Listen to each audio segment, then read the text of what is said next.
আসসালামু আলাইকুম ভিউয়ার্স। আশা করি আপনারা সবাই ভালো আছেন। আজকে আমি সুজির কেক বানিয়ে দেখাবো খুবই সহজভাবে হাতের কাছে থাকা উপকরণে, যেগুলো আমাদের ঘরে সবসময়ই থাকে। চলে যাচ্ছি রেসিপিতে। প্রথমে একটা বাটি নিয়ে নিলাম। এরপরে দিয়ে দিচ্ছি 1/2 কাপ পরিমাণে সুজি। সুজিটা আমি টেলে নিই নাই, কাঁচা অবস্থায় দিয়েছি। এরপরে দিলাম 1/2 কাপ পরিমাণে তরল দুধ। দুধটা কুসুম গরম অবস্থায় দিয়েছি। দিয়ে ভালোভাবে নেড়ে 10 থেকে 15 মিনিটের জন্য ঢেকে রেস্টে রেখে দিয়েছিলাম। এরপরে 15 মিনিট পরে এসে দেখুন সুজিটা নরম হয়ে গিয়েছে, বোঝাই যাচ্ছে।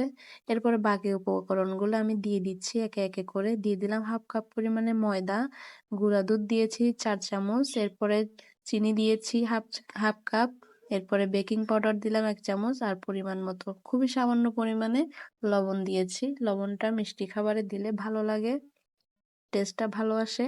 এরপরে ভালোভাবে বিটারের সাহায্যে নেড়ে-চেড়ে নিচ্ছি। একদম ভালোভাবে মিশিয়ে নিতে হবে যেন কোনো দানা না থাকে। এই পর্যায়ে একটা কেকের মোল্ড নিয়ে নিলাম। দিয়ে দিচ্ছি এখানে তেল। তেলটা দিয়ে ভালোভাবে হাতের সাহায্যে লাগিয়ে নিচ্ছি যেন কেকটা নিচে লেগে না যায়। এরপরে একটা কাগজ বিছিয়ে দিলাম। এর উপরে আমি তেল ব্রাশ করে নিলাম ভালোভাবে। এরপরে উপর থেকে বেটারটা দিতে হবে। উপর থেকে দিলে নিচে এয়ার বাবলস থাকবে না। এবার ভালোভাবে ঝাঁকিয়ে নিচ্ছি যেন নিচে কোনো বাবলস না থাকে। চুলায় একটি কড়াই বসিয়ে আমি প্রিহিট করে নিয়েছি 5 মিনিটের জন্য। এরপরে বসিয়ে দিয়েছি মোল্ডটাকে। 30 মিনিটের মতো বেক করে নিয়েছি। দেখুন 30 মিনিট পরে চলে আসলাম। একটা কাঠির সাহায্যে দেখিয়ে দিচ্ছি কতটা সুন্দর হয়েছে কেকটা, কতটা ফুলেছে। কালারটাও হয়েছে অনেক সুন্দর। এরপরে ঠান্ডা হয়ে গেলে আমি আস্তে, আস্তে করে কাগজটাকে উঠিয়ে নিচ্ছি। তারপর আপনাদেরকে আমি কেটে দেখিয়ে দিব কতটা নরম হয়েছে কেকটা।